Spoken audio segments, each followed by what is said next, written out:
Bring back the youth camps. That's a call from some of the success stories from youth camps. TTT News attended a Chaguaramas Youth Camp reunion event where we spoke to some of the success stories. They believe reviving the youth camp or youth development centers, as they were once called, would go far in helping young people stay on the right track. More in this report.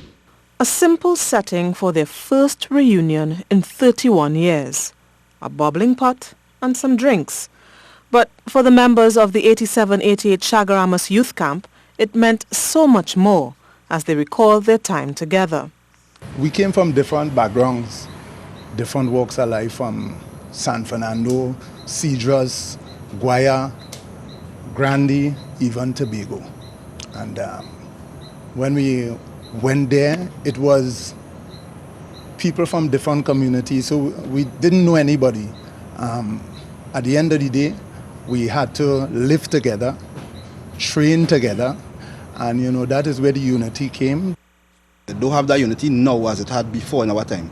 It had more love within our time. The love basically out of the country right now. So we had that love across the board. So you see what happened today. 31 years and we're back together. So let's show you real love. This lesson is what they believe the youths of today need to learn. Back when they were at the youth camp, the then teenagers were put through months of military supervision, encouraged to participate in various sporting activities, and tutored in a trade. Just being a normal person to somebody with a trade, somebody with discipline, somebody, and that was a big transformation, right? To move from somebody just coming from a neighborhood, and it changed us at the end of 2 years. Their discussion on the night in Point Fortin surrounded how they can give back to the young people of the nation. Many of these men, now in their late 40s, early 50s, moved on to becoming entrepreneurs or entered the defense force and the police service.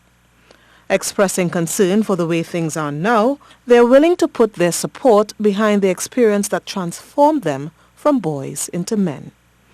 I think the powers that be at the time made a big mistake by closing down the youth camps.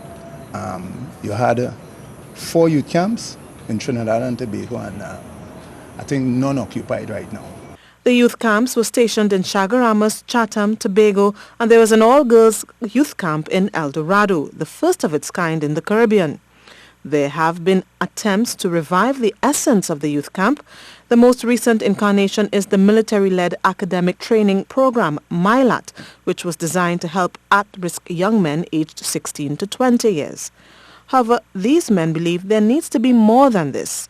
They say the youth camps were more accessible.